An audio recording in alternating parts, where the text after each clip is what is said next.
This channel does not promote any violent, harmful, or illegal activities. All content provided by this channel is meant for an educational purpose only.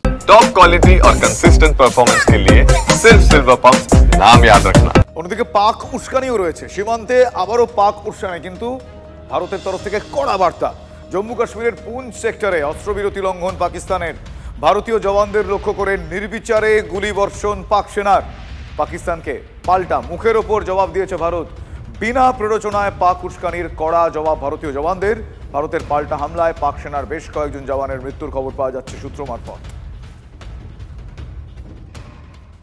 पिछले कुछ हफ्तों से लगातार Pakistan occupied Kashmir में आतंकी घुसपैठ की फिराक में है। लगातार लाइन ऑफ कंट्रोल पर पाकिस्तानी सेना की मदद से आतंकी घुसपैठ करने की हर मुमकिन कोशिश कर रहे हैं, लेकिन लाइन ऑफ कंट्रोल पर भारतीय सेना पूरी तरीके से अलर्ट मोड पर है। कल बीती रात पाकिस्तानी सेना की तरफ से line of control Poonch sector में लगातार सीज फायर का उल्लंघन किया गया। हालांकि भारतीय सेना ने भी पाकिस्तानी गोलाबारी का मुंह तोड़ जवाब दिया। सूत्रों से मिली जानकारी के मुताबिक पाकिस्तानी सेना के कई जवान घायल हुए हैं और 4 से 5 जवान जो हैं उनकी कैजुअल्टी बताई जा रही है।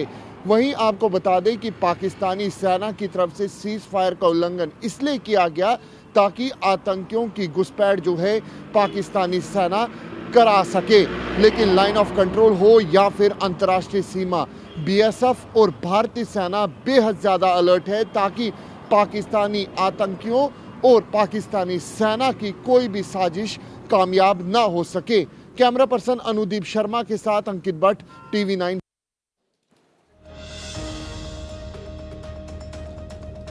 গড়ফার এক তরুণী তিনি অভিযোগ করছেন যে তাকে রাস্তায় দুই তরুণ প্রথমত শ্লীলতাহানি করে, অভব্যতা করে তার সঙ্গে।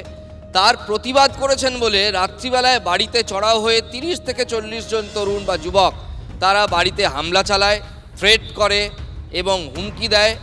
মানে একটা বিশ্রী অবস্থা তৈরি হয় সেই বাড়িতে এবং অসুস্থ বাবাকে নিয়ে সেই তরুণী যথেষ্ট আতঙ্কে রয়েছেন, দুর্ভাবনায় রয়েছেন। শুনুন তার অভিজ্ঞতা তার মুখ থেকে। কুকুরদেরকে খাওয়াতে যাই, খাইয়ে আমি বাড়ির দিকে আসার উদ্দেশ্যে আসছিলাম, তখন রাস্তা থেকে দুটো ছেলে হঠাৎ করে আমাকে খুব, তার মধ্যে দুটো ছেলের মধ্যে একটা ছেলে হঠাৎ করে খুব বাজে বাজে কমেন্ট পাস করে আমার বডির ওপর নিয়ে। সেগুলো আমি মেনশন করতে পারবো না, অনেকটাই অশ্লীল ভাষায় তারা বলছিল। তো সেই জায়গায় দাঁড়িয়ে আমি তাদেরকে গিয়ে যখন জিজ্ঞেস করি, তার মধ্যে যে বলছিল তাকে যে আপনারা কি আপনার মা বোনদের সাথেও এইভাবে কথা বলেন, তখন ছেলেটি বলে যে হ্যাঁ আমি আমার মা বোনদের সাথেও এইভাবেই কথা বলি। তখন আমি তাকে দুটো চড় মারি। 3 দিন আমাকে ফলো করার পর যে আমি কখন বাড়ি ঢুকছি, কখন বাড়ির থেকে বেরোচ্ছি, কালকে আমার বাড়ির সামনে প্রায় 60-70 জনকে নিয়ে জমায়েত করে আমার বাড়ির সামনে রীতিমতো হামলা করা হয়।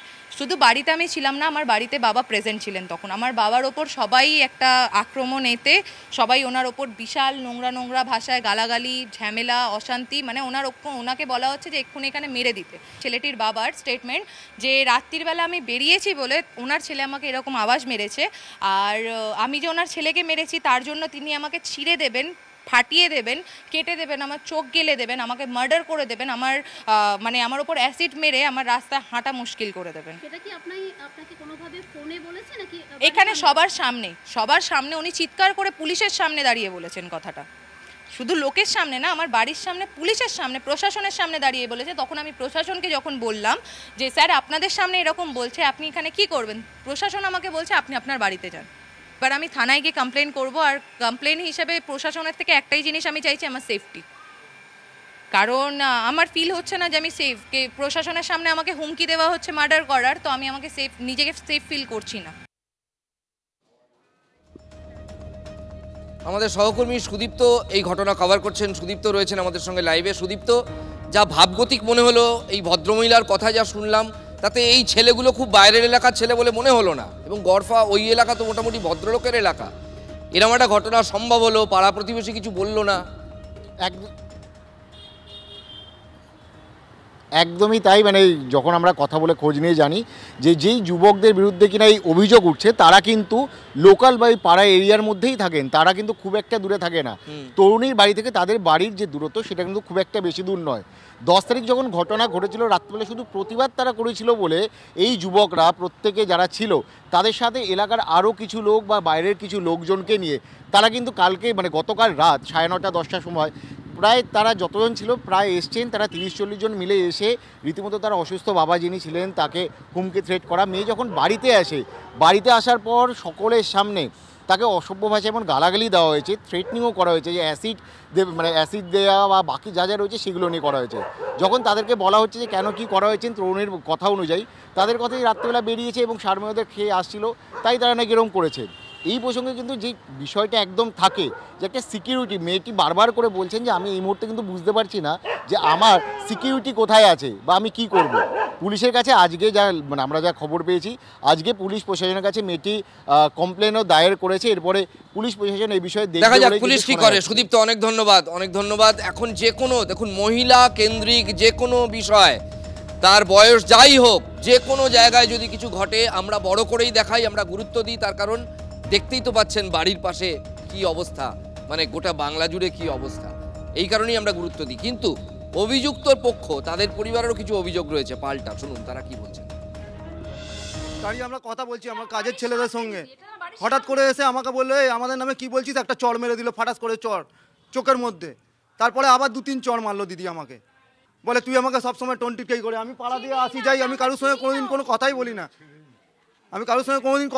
এখানে আমার নিজের লোক ছাড়া আমি কাউকে যাকে চিনি না আমি তার সঙ্গে কথাই বলি না দিদি। থানায় কমপ্লেন করেছি দিদি। 25টা বছর এখানে রয়েছে, সবাই চেনে, আর ওরা এলো 6 মাস, চিনি না জানি না, ওকে বলে দিল। আসল শক্তি যদিও হয়ে থাকতো তখন প্রেসে খবর দেয়নি কেন? তো একা থাকতো তাহলে বলা যেত হ্যাঁ তুমি আমার নামে বলছো। এখানে দুজন কথা বলছে, তাহলে তোর নামে কি করে বলবে?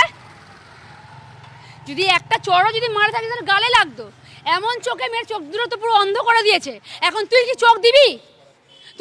তার গুণগানটা।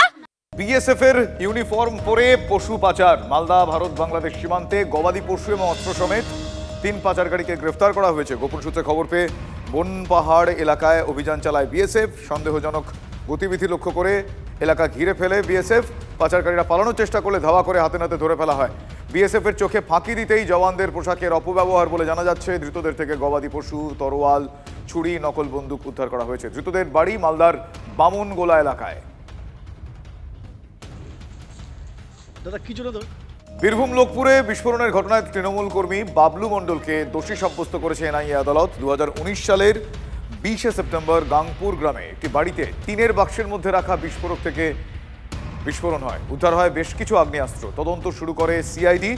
অভিযুক্ত বাবলু এবং তার ছেলেকে গ্রেফতার করা হলে পরে তারা জামিন পেয়ে যান। এরপর তদন্তভার এনআইএর হাতে যায়। তদন্তে উঠে আসে লোকসভা নির্বাচনের সময় থেকেই ওই বিস্ফোরক মজুত রাখা হয়েছিল, আর সেই মামলাতেই বাবলু মণ্ডলকে দোষী সাব্যস্ত করল এনআইএ আদালত। বাবলুর 2 ছেলে মৃত্যুঞ্জয় এবং নিরঞ্জন এই মুহূর্তে পলাতক বলে জানা যাচ্ছে।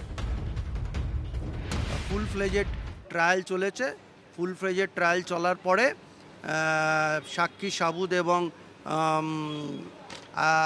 সমস্ত কাগজ দেখার পরে এবং সঙ্গে 313 পর্যন্ত হয়েছে এই কেসে, হওয়ার পরে সেটাতে আজকে তার রায়দান করেছে মাননীয় এনআইএ জাজ, 2nd কোর্ট শ্রী শুভেন্দু সাহা মহাশয়। উনি এই মামলায় বিচার করে আজকে গিল্টি হেল্ড করেছে। আগামী শনিবার সাজা ঘোষণা হবে। বাবলু মণ্ডলকে 3 and 5 of the explosive substance অ্যাক্টে গিল্টি হেল্ড করেছে।